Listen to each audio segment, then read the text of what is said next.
Have you ever wondered what it would be like to save a wild animal's life, only to have it return years later to thank you? This is the incredible true story of one man's unexpected encounter with nature's gratitude.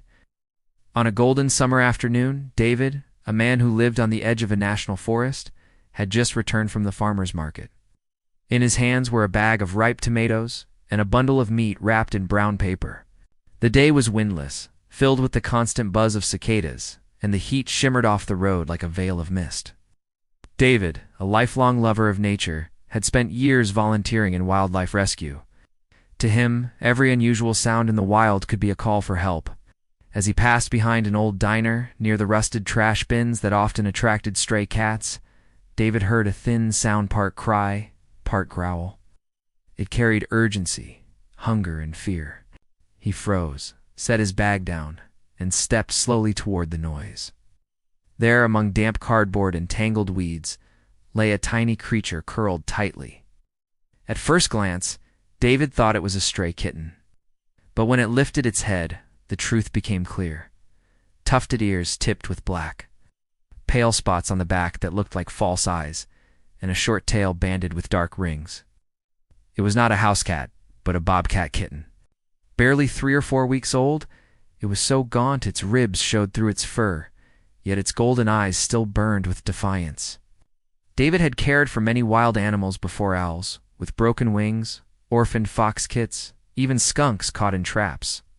He knew bobcats were not pets. They belonged to the wilderness. Yet before him was not a theory, but a fragile life balanced between survival and death. In his bag, he had nothing but tomatoes and the wrapped beef. Tearing open the paper, he tried to shred a small piece. But even the tiniest portion was still far too large for such a frail creature. With no better option, he knelt and held out a scrap of meat. The kitten hissed and retreated slightly, but the scent of fresh blood was irresistible. In an instant, it lunged, sank its teeth in, and dragged the meat away with surprising strength, vanished behind a crate, a shadow slipping out of sight. David sat back on the gravel, exhaling slowly. In that brief encounter, he saw both the harshness of nature and the fierce will to live that burned even in the smallest body. The next morning, David returned with specialized formula milk he kept for carnivore rescues. The bobcat was still there, its eyes brighter, but its body still frail. This time, he shredded the meat into tiny strands and placed them down before stepping back. The kitten crept forward, snatched the pieces one by one, and carried them to its hiding spot. When it finished, it lingered instead of disappearing. Sitting a few feet away, it licked its muzzle. David slowly extended a hand, palm down. To his surprise, the kitten approached, brushed its head against his fingers, and let out a faint purr sound he never expected from a wild bobcat. He knew then he couldn't leave it behind. Local rehabilitation centers were overwhelmed, so David decided to care for it himself. That evening, using a humane trap, he secured the kitten safely. It spat and hissed, but was unharmed. Covering the cage with a blanket to ease its panic, David carried it back to his small homestead. He had long built enclosures for rescued animals, raptors, foxes, even an otter once. For the bobcat, he prepared a special pen lined with straw, furnished with branches to climb and a wooden box for shelter. The first weeks were demanding.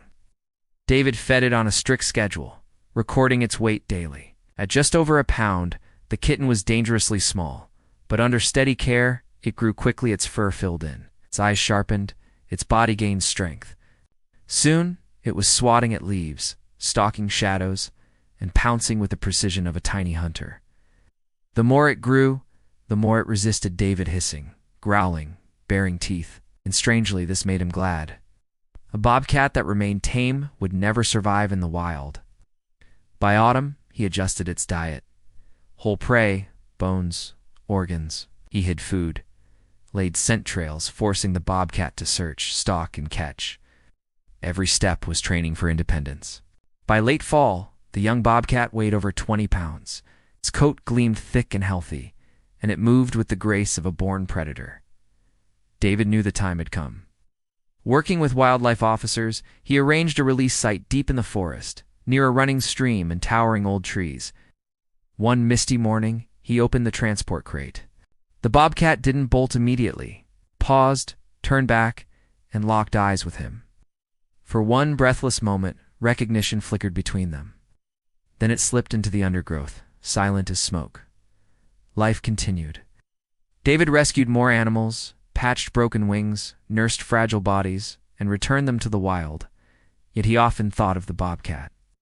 Sometimes his trail cameras caught glimpses, a broad-shouldered cat with ringed tail, moving with quiet power.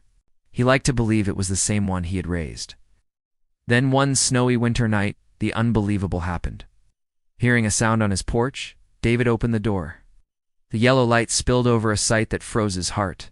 A full-grown bobcat, muscular and radiant in its thick winter coat. Clamped in its jaws was a freshly killed rabbit. But what made David's throat tighten were the three small shapes tumbling in the snow, behind it three bobcat kittens, playing in the porch light. The adult laid the rabbit at his feet, then lifted its head, amber eyes burning with familiarity. David's vision blurred as he recognized it. The once scrawny kitten he had saved. It stepped closer, pressed its forehead lightly to his chin, just as it had once brushed against his fingers. David knelt, stroking the fur behind its ears.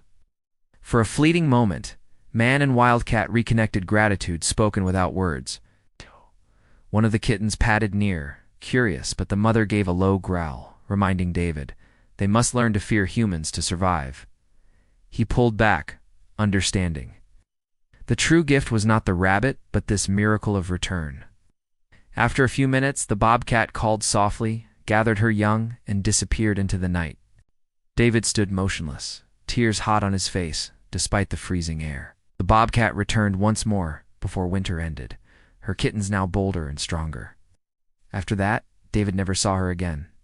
Yet whenever he walked the forest trails, found paw prints in the snow, or heard a cry in the distance, he smiled, knowing she lived on wild and free. To his friends, David would often say, rescue work isn't about keeping animals. It's about giving them a fair chance to return to where they belong. Our hearts may break many times, but once in a while, when one comes back, even for a moment, you realize every sacrifice was worth it. For him, the night a bobcat returned with her young and laid a rabbit on his porch was not just a visit. It was the greatest reward of a life devoted to the wild.